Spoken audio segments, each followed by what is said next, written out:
dagaalka iyo xiisada galmudug ciidamada ahlu sunna ee gacanta ku haya magaalada Guraceel ayaa shalay madaafiic ku garaacay fariisimo ay ciidamada dawladda iyo kuwa galmudug ka sameysteen meel u dhow magaaladaasi.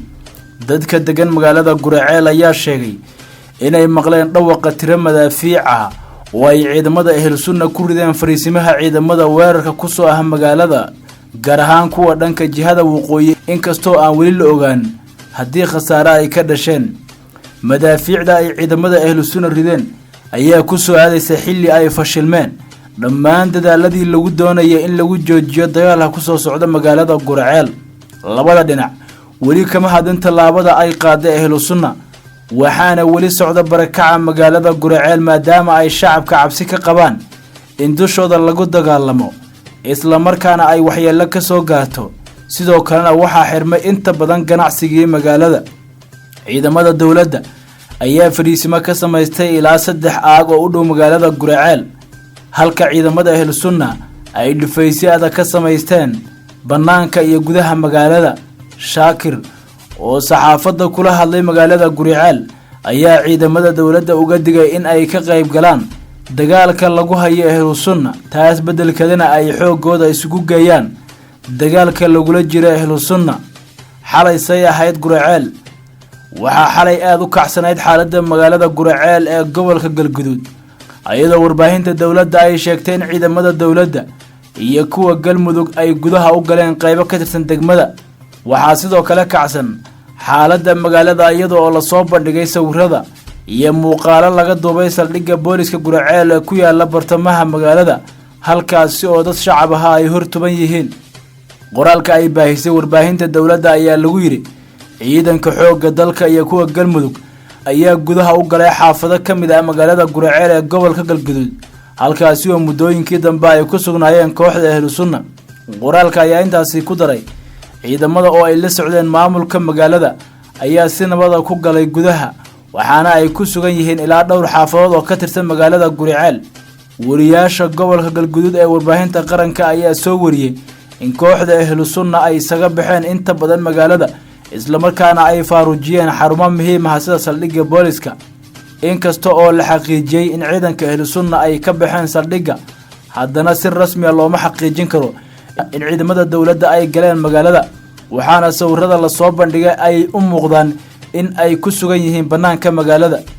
kadib bixitaanka ahlu sunna ayaa dadweyne ay ku xoomeen xafiisyada saldhigga Guraceel, waxayna qaateen agabkii yaalay saldhigga sida kombiyuutaradii, kuraastii iyo miisaskii qaybta ka ahaa agabka dawladeed ee bulshada loogu adeegayay.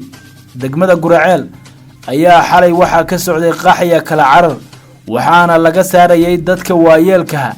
gaadiidka ayaa isdhaafaya xalay saqdhexe, qof walbana waxa uu aaday jihada uu isleeyahay waad ku badbaadi kartaa.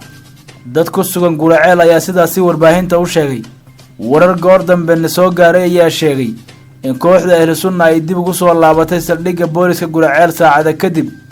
cabsida dagaal ee ka taagan Guraceel waxay ku soo aadaysaa iyada oo shalay ay israsaasayn kooban duleedka waqooyi ee magaalada ku dhaxmartay ciidamada ahlu sunna iyo kuwa uu hogaaminayo gudoomiyihii Guraceel ugu magacawnaa galmudug oo haatan dibad joog ka ah magaalada.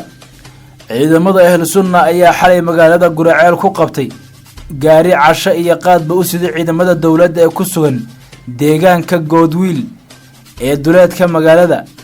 arrintan ayaa timid xilli xalay ay aad u kacsanayd xiisada magaalada kadib markii la wariyay in ciidamada dawladda iyo kuwa galmudug ay galeen qaybo ka mid ah magaalada Guraceel. xoogga ahlu sunna ayaa gaariga qabtay xilli uu ku sii jeeday Goodwiil oo 15 kiiloomitir dhinaca waqooyi kaga beegan magaalada Guraceel, halkaasi oo sidoo kale uu ku sugan yahay gudoomiyaha degmada Faarax Cabdi Macalin. ila wareedyo lagu kalsoon yahay ayaa sheegay in xoogga ahlu sunna ay heleen xogta gaarigaasi, waxaana la arkay xooggaasi oo gaariga ku eryanaya gudaha magaalada.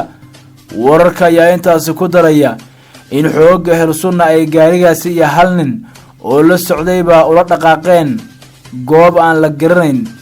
dhinaca kale warbaahinta dawladda ayaa xalay baahisay in ciidamada dawladda ay gudaha u galeen magaalada Guraceel.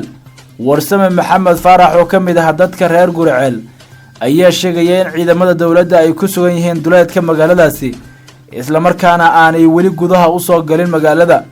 war aan la yaabnay ayuu noqday warka ka soo baxay telefishinka qaranka ee sheegaya in ciidamada dawladda ay gudaha u soo galeen magaalada Guraceel. annaga ayaa dadkii deegaanka ahaa, warkaasina waxba kama jiro, ciidamadana sooma dhaafin deegaanka Goodwiil ayuu yiri Warsame Maxamed ayaa xusay in xaalad kacsanaan ah ay ka jirto magaalada, welina ay si buuxda uga sugan yihiin dagaalyahanada Ahlu Sunna. sidoo kale waxa uu sheegay in dadkii ku haray magaalada ay bilaabeen in ay isaga baxaan. xoogga Ahlu Sunna ayaa kowdii bishan la wareegay gacan ku haynta magaalada Guraceel waa xaruntii hore ee hoggaanka Ahlu Sunna ee gobolada dhexe. soo laabashadooda waxay xiisad iyo cabsi weyn ka abuurtay Galmudug.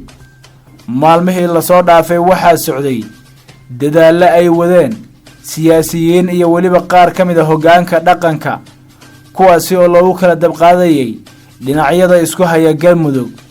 balse wararku waxa ay hadda sheegayaan in dhammaanba ay fashilmeen dadaaladii iyo weliba kulamadii loogu kala dabqaadayay labada dhinac ee ay u dhaxayso xiisadda Galmudug. marka laga reebo xiisadda iyo barakaca iyo weliba rasaasta goosgooska iyo madaafiicda la isku garaacayo, weli dagaal foolka fool ah ma dhaxmarin labada dhinac.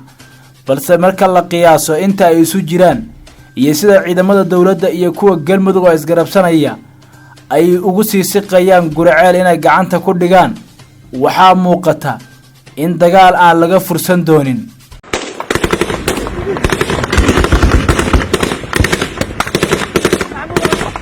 magaalada Guraceel ee gobolka Galgaduud waxaa lagu soo waramayaa in goordha uu ka qarxay dagaal u dhaxeeya ciidamada Galmudug oo kaashanaya kuwa dawladda iyo xoogga Ahlu Sunna wal Jamaaca oo ku sugan magaalada.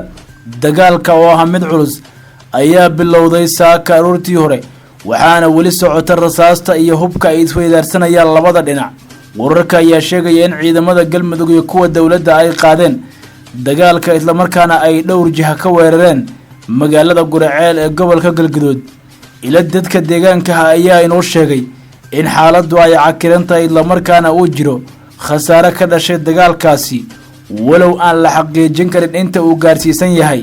sidoo kale wararka qaar ayaa intaas ku daraya in ciidamada huwantaha ay gudaha u galeen xaafado ka tirsan magaalada. ma jiro wax hadal ah oo ka soo baxay Galmudug iyo Ahlu Sunna oo ku aadan dagaalka iyo khasaaraha ka dhashay. maalmihii u dambeeyay ayaa waxaa Guraceel ka jiray dhaqdhaqaaqyo iska soo horjeeda, waxaana xiisadan ay ka dhalatay dib u soo rogaal celinta Ahlu Sunna wal Jamaaca oo dhawaan la wareegtay magaalada Guraceel. madaxweyne Maxamed Cabdullaahi Farmaajo iyo ra'iisul wasaare Maxamed Xuseen Rooble ayaa habeen hore heshiis ka gaaray khilaafkii u dhaxeeyay sida uu shaaciyay xafiiska ra'iisul wasaaraha. qodobada heshiiska waxaa ka muuqda inuu tanaasulay ra'iisul wasaare Rooble isagoo ogolaaday in meesha laga saaro taliyihii hay'adda NISA ee uu magacaabay oo ahayd xudunta khilaafka labada mas'uul. heshiiska ayaa waxaa sidoo kale qayb ka ahaa in kiiska Ikraan Tahliil loo daayo hay'adaha cadaaladda, hase yeeshee waxaa hay'adda NISA baaqi ku sii ah qaar ka mid ah dadkii kiiska lagu tuhmayay, taasi oo shaki gelinaysa inay cadaalad heli karaan qoyskeeda. haddaba maxaa soo dadejiyay heshiiska Rooble iyo Farmaajo? Maxamed Cabdi Cumar oo ah bara ka tirsan jaamacadda Muqdisho isla markaana falanqeeya siyaasadda Soomaaliya ayaa sheegay in heshiiskaasi uu ku yimid cadaadis badan oo labada dhinac ka socday, mid waqtigu keenay iyo cadaadis kale oo banaanka ka yimid.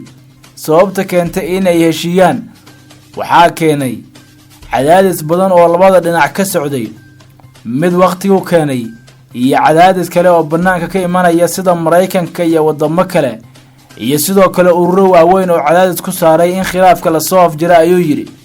waxaa muuqata in labada dhinac ay cadaadis la kulmeen kadib markii khilaafkooda uu dibadda u soo baxay siina daba dheeraaday.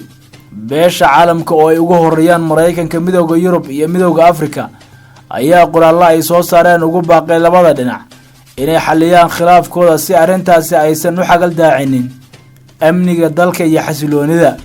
sidoo kale waxaa la rumaysan yahay inay qayb ka tahay culeysyada horseeda heshiiska labada dhinac arrimaha doorashooyinka iyo dadgelintooda. khilaafka Rooble iyo Farmaajo ayaa intii uu taagnaa waxa uu saameyn culus ku yeeshay wada shaqaynta labada xafiis, warbaahinta dowladda oo gacanta u gashay xafiiska ra'iisul wasaare Roble iyo goobo kale oo muhiim ah. waxaa kaloo loo tuhmayay in mas'uuliyiin kala duwan ay la kala safteen labada dhinac.